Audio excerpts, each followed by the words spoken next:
আমরা অনেকেই আল্লাহর ইবাদত করছি না শিখে বা না বুঝে বা না জ্ঞান লাভ করে। এটা আসলে ঠিক নয়। যেমন আমরা নামাজ পড়ছি, নামাজের ভিতরে কতগুলো ফরজ আছে, কতগুলো সুন্নত আছে বা কতগুলো ওয়াজিব আছে, এগুলো আমাদেরকে জানতে হবে।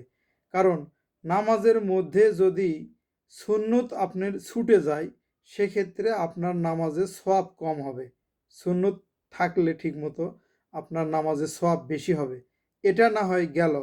কিন্তু নামাজের মধ্যে যেগুলো ফরজ আছে, এই ফরজগুলোর মধ্যে যদি একটি ফরজও ছুটে যায়, তাহলে নামাজ একেবারে বাতিল হয়ে যাবে। তাই আমাদেরকে ইবাদত করার সময় লক্ষ্য রাখতে হবে যে ইবাদতে যেন আমাদের ফরজগুলো যেন না ছুটে যায়। বিশেষ করে নামাজের ভিতরে কতগুলো ফরজ আছে এটা অনেক মুসলমানই জানে না, অথচ নামাজ পড়ছে বহু বছর হলে। তো এটা ঠিক নয়। এটা জানতে হবে আমাদের কতগুলো ফরজ আছে নামাজের ভিতরে, এই ফরজগুলো যেন ছুটে না যায়। একটা ফরজ ছুটে গেলেই আপনার নামাজ বাতিল হয়ে যাবে। যেমন আমি একটা বলতে পারি, সেটা হচ্ছে যে নামাজে তাকবীরে তাহারিমা পাঠ করা।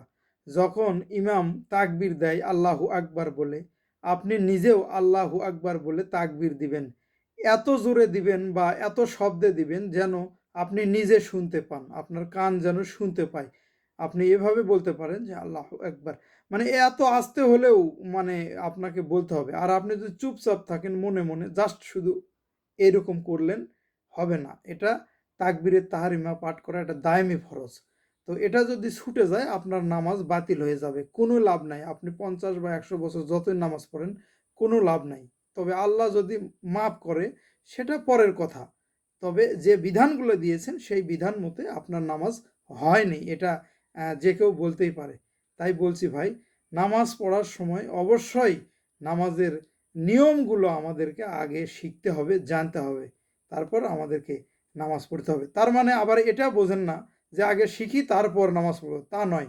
আপনি নামাজ পড়তে থাকেন, নামাজ পড়তে পড়তে শেখার বা জানার চেষ্টা করেন। এটা বই পড়েও শিখতে পারেন বা বই পড়ার সুযোগ না হলে আপনি অশিক্ষিত মানুষ হলে আপনি ইমাম বা যারা আলেম ব্যক্তি আছে তাদের কাছ থেকে জেনে নিতে পারেন।